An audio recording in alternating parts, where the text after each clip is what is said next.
राजधानी लखनऊ के गोसाईगंज थाना क्षेत्र में जो घटनाएं जिस तरह की देखने को मिली, निश्चित रूप से उनकी सूचना जिनको भी मिल रही है वो उसकी निंदा कर रहे हैं।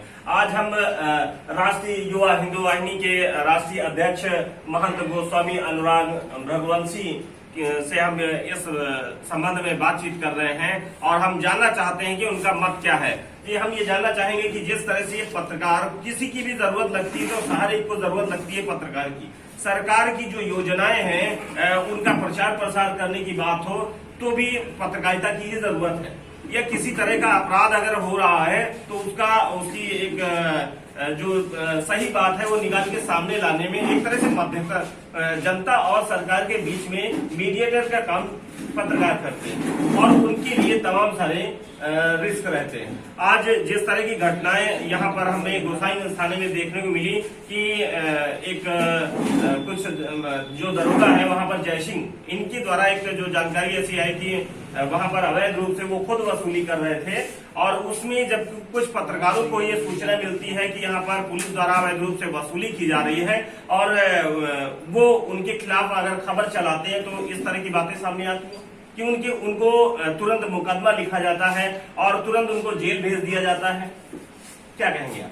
देखिए, पहले परिचय को अपना महंत गोस्वामी अनुराग भृगुवंशी राष्ट्रीय अध्यक्ष राष्ट्रीय हिंदू वाहिनी। और मुझे अभी कुछ दिन पहले एक पत्रकारों का डेलीगेशन आया मेरे पास वी शुक्ला जी के नेतृत्व में और उन्होंने अपनी समस्या अवगत कराया कि गोसाईगंज थाने में एक अवैध दारू के ठेके को संचालित किया जा रहा था जयसिंह दरोगा के द्वारा। और जब इन पत्रकारों ने वहां पर कवरेज किया उसका और जब मीडिया में चला तो उसके बाद दरोगा जी ने क्या किया, दरोगा जी ने किलस कर अपनी खुन्नस निकालते हुए पत्रकारों पर ही उल्टा मुकदमा दर्ज कर दिया। और जो विवेचना कभी 3-3, 4-4 महीने 3-3 साल में जाके लगती है जांच, वो उन्होंने 3 दिन में ठाके लगा दी। अब पत्रकारगण जेल गए। मैं जानना चाहता हूं माननीय मुख्यमंत्री जी से, आपके सूचना प्रसारण के डायरेक्टर शिशिर जी से, जिले के डीएम से, कमिश्नर से, कि जब कभी समस्या पड़ती है आंधी तूफान बारिश में हर जगह मीडिया उनको चाहिए, सरकार की प्रमुख योजनाओं के लिए मीडिया चाहिए, ठीक, आपातकाल में मीडिया चाहिए, कोरोना के प्रचार प्रसार के लिए उसके नियमों को फैलाने के लिए, उसके समाधान के लिए मीडिया चाहिए। और कोई होली वाले दिन जनता होली खेलती है फिर मीडिया चाहिए कवरेज करने के लिए। मुख्यमंत्री की वजह अलावा होता तो आपको मीडिया चाहिए, सरकार के चुनाव होते तो आपको मीडिया चाहिए। लेकिन जब मीडिया के साथ उत्पीड़न हो रहा है, सीएम साहब खुद ये बोल रहे हैं योगी आदित्यनाथ जी कि मीडिया वाले को हाथ न लग जाए, तो कैसे गोसाईगंज से थानेदार ने उनको हाथ लगाया पत्रकारगणों को, और जांच क्यों नहीं ऊपर तक सरकारी स्तर पर भेजी उसने? यदि पत्रकार इतना ही गलत कर रहे थे तो आपने ओपनली मीडिया क्यों नहीं बुलाई, उनका पक्ष क्यों नहीं रखवाया? ऐसे किसी भी थानेदार को राष्ट्रीय युवा हिंदू बर्दाश्त नहीं करेगी। लोकतंत्र का स्तंभ है ये आपका मीडिया, और मीडिया को मैं ऐसे घुट कर नहीं जीने दूंगा। मीडिया कर्मियों की जान आफत में है, हर मीडिया कर्मी का परिवार असुरक्षित है। जितने भी अधिकतर क्रिमिनल मामले खुलते हैं उसमें मीडिया का योगदान होता है, सरकार की वाहवाही उसमें मीडिया का योगदान होता है, आपदा के आप लोग मदद कर रहे हैं, काम कर रही सरकार, उसमें मीडिया का योगदान होता है। तो बताइए मेरे साथियों कि जब सीएम साहब और सरकार तक मीडिया के ऊपर चल रही है, जब सीएम साहब ने कहा हाथ नहीं लगना चाहिए, कैसे एक अदना से थानाध्यक्ष की हिम्मत हुई कि 3 पत्रकारों को जेल उसने भेज दिया? मैं इसका कड़ा विरोध करता हूं। अभी मेरी सूचना डायरेक्टर शिशिर जी से बात हुई, कल मैं लोग भवन उनसे मिलने जा रहा हूं, मुख्यमंत्री से टाइम लिया जा रहा है, मैं पत्रकारों के साथ में डेलीगेशन लेके जा रहा हूं और तीनों पत्रकारों पर जो फर्जी मुकदमा दर्ज किया गया उसकी बाकायदा लिखित माफी मांगी जाएगी और संबंधित दोषी दरोगा को या आपके गोसाईगंज वाले को उसको जेल भेजा जाए, एफआईआर उसका नाम क्रॉस एफआईआर दर्ज हो और अपर महाधिवक्ता उत्तर प्रदेश के द्वारा सीएम साहब निर्देश दें, उसकी पुनः जांच उस मुकदमे की और सच्चाई की तह तक जाया जाए। और दूसरा, पत्रकारों की जान लगातार खतरे में रहती है। कवरेज करने के कारण पत्रकारों को 50 लाख का बीमा हो, उनके बच्चों को स्वास्थ्य सुविधाएं हो, प्लेन में जाने का आधा किराया मुफ्त हो, हर जगह ट्रेन बस में मुफ्त हो, बिल्कुल पूर्ण रूप से उनके बच्चों की शिक्षा मुफ्त हो, और पत्रकारों के लिए एक कमरे का मकान होना चाहिए और हर पत्रकार को 10,000 रुपए महीने की पेंशन होनी चाहिए।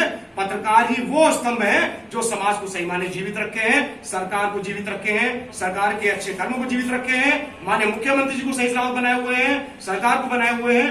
तो मैं चाहता हूं कि इस प्रकार का अन्याय ना हो और कड़ी कार्रवाई हो और सीएम साहब संदेश दें कि यदि किसी मीडिया कर्मी के साथ अन्याय होता है तो मैं खड़ा हूं।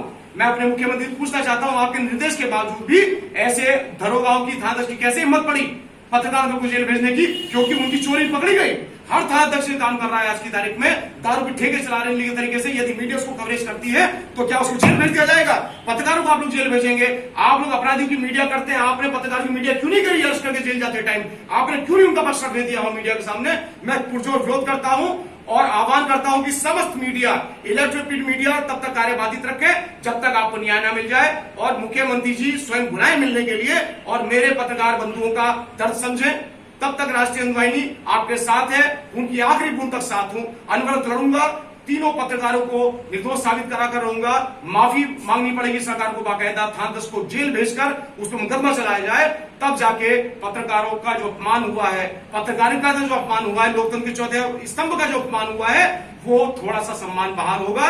और उसकी एवज में पत्रकारों को, उनके परिवार को बीमा दीजिए, सुरक्षा दीजिए, बच्चों की शिक्षा मुफ्त कराइए, उनको पेंशन दीजिए। ये सरकार का अभिन्न अंग है, लोकतंत्र का अभिन्न अंग है, सरकार समझती क्यों नहीं है? मैं चाहता हूं कि इस मांग को सीएम साहब तुरंत इसको समझें और इस पर एक्शन लें, अन्यथा मीडिया कर्मी स्वतंत्र हैं। किसी भी सांकेतिक आंदोलन के लिए सभी मीडिया कर्मी आप लोग आए हुए हैं, और मैं आपके साथ वचन देता हूं, मैं बिल्कुल आपके साथ चट्टान की तरह खड़ा रहूंगा। यदि आप लोगों ने कोई ध्येय कर लिया, मुझे भी एक पत्रकार ने बताया कि यदि आपकी मांग नहीं मानी जाएगी, पत्रकार बंधु बता रहे हैं मुझे भी आप में से, तो आप लोग गांधी प्रतिमा पर चौराहे पर मौन सांकेतिक धरना देंगे, कोविड कानून का पालन करते हुए, कोरोना कानून का पालन करते हुए सांकेतिक धरना देंगे, और सीएम साहब आएंगे तभी धरने साहब उठेंगे, और आपके मीडिया जनों को न्याय के बिना आप नहीं उठेंगे। और मैं अनवरत साथ रहूंगा, मैं वचन देता हूं, राष्ट्रीय हिंद हर कदम पे आपके साथ है। एक छोटा सा क्वेश्चन और है कि जैसे कि अभी हमें ये भी जानकारी मिली है कि सरकार को बदनाम करने की भी कुछ साजिश रची जा रही है। आपने अभी एक बात ये कही थी कि सरकार कोई भी हो, हमारा काम है केवल निष्पक्ष काम करना और लोगों की मदद करना, एक हेल्पफुल उस तरह का बनना। तो आप जैसे कि अभी हमें ये जानकारी मिली है कि एक कोई जो जयसिंह दरोगा है, वो एक कोई फोटो जो है वो दिखा करके लोगों को डराने का काम करते हैं, जिससे उन पर अधिकारी काम नहीं कर पा रहे हैं।